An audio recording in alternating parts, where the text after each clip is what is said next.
broke up there for you. I think you're all going, aren't you? Yeah. Yes, excellent. You might want to get your Connect group together to go as a Connect group. Wouldn't that be good? And the Connect group and I'm part of, we're doing bocce in the park today, so we can practice. We can have the bocce team. Whoa, come on. Hey, in local churches in a bygone era, some churches are still doing it. Everyone that was part of the church got a badge with their name on it. You know, like our encouragers badge. We do this for the encouragers, so that when we give an altar call and someone comes to kind of give you some support and counsel, it won't be just Joe Bloggs, but it'll be the authorised encourager, right? Well, we used to get name badges, and some churches still do this. They have them on a rack as you come in the front door, and it's got your name on it, and you put it on, and everyone knows what your name is. Isn't it cool? Well, no, it's not, you see. And I was in a church once where the average person got the yellow name badge, and the leaders got the white ones. And what about the person that came that was new, and if you like our church, you've got new people coming every time. Well, the folk that were handing out the newsletter at the door, they had a roll of this kind of stuff, you know, rip-on one. This is one I prepared beforehand. And they would whack it on them like that. Now, the whole idea of the name badge is to make you feel included, right?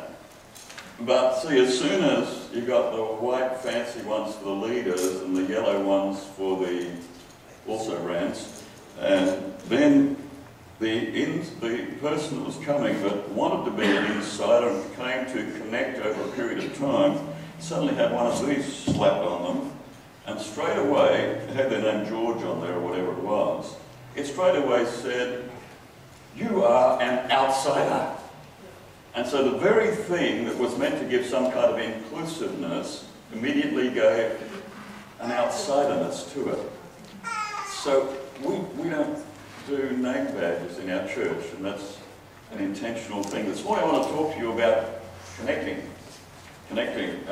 with the local church.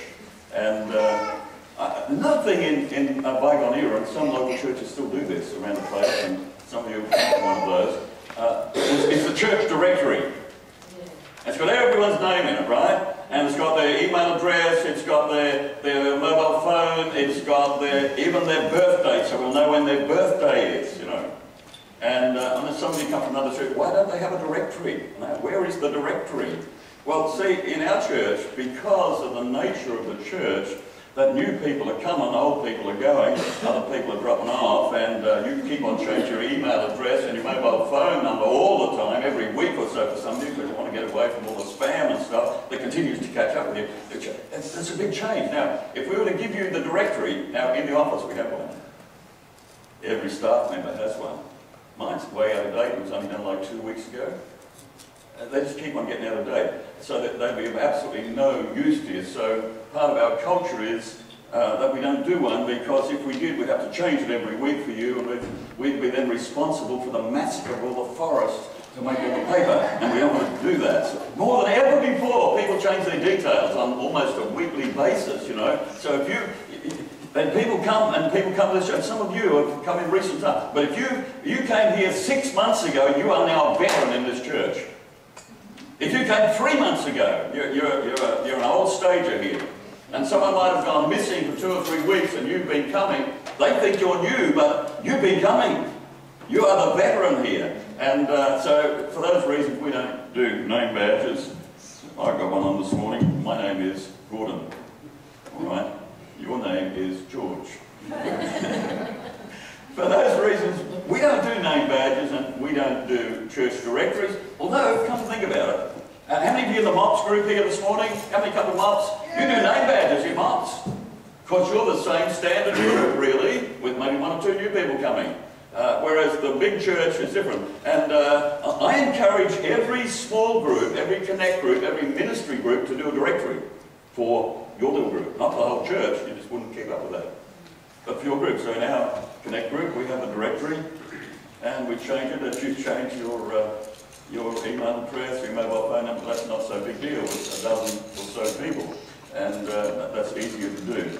So, so for general church life, we don't do that, but in your group, you can do that. So talking of church culture, and that's what I want to talk about a bit this morning. We are, part of our culture in the Baldivis Church, we are intentional about reaching new people for Christ.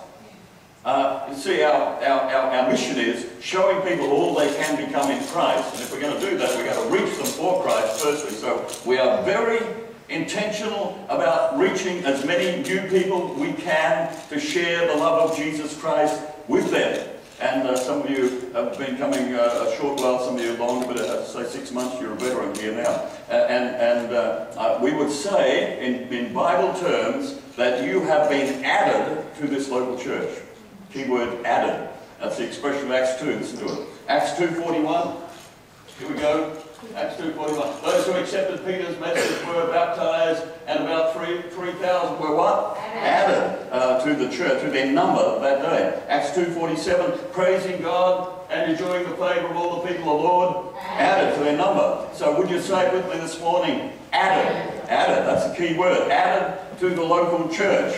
In my 30+ years of ministry as a pastor in a local church, I have observed 3 categories of people who have been added to the local church. And this morning, you're going to fall into one of those. Every one of you here this morning. All of you are going to fall into those. The first category is you come from somewhere else. Overseas, interstate, or somewhere or other else in WA, you changed localities and you've been looking for a church. You either found us on the internet, or some of you just drove down Baldivis Road on your way to Spudshed or somewhere. You said, wow, there's a church, I think I'll go there. Some of you discovered us because Pastor Alethea does kids ministry in Baldivis Primary and Settlers Hills Primary. We pay for that as a church. She's there, she connects with your kids, and then she gets them to come to Kids Club, Junior Youth, whatever, and you know about this Alethea, and you said, well, she's good value, I think I'll go to that church. And you came here for that reason. So for some of you, you changed locality. You came from overseas, you came from interstate, or you came from somewhere else in WA and you changed locality. Second category, you've been living in this locality, but due to a change in circumstances. Might be going to another church. Something happened or other there, and so I'm not going to change my address, I'm just going to change churches. That could be you. For some of you, you are living in this locality and you had nothing Godward going on. You might have once upon a time, but hasn't been going on, but you needed to reconnect with God, so you didn't change addresses. You thought, I better start going to church, so you did.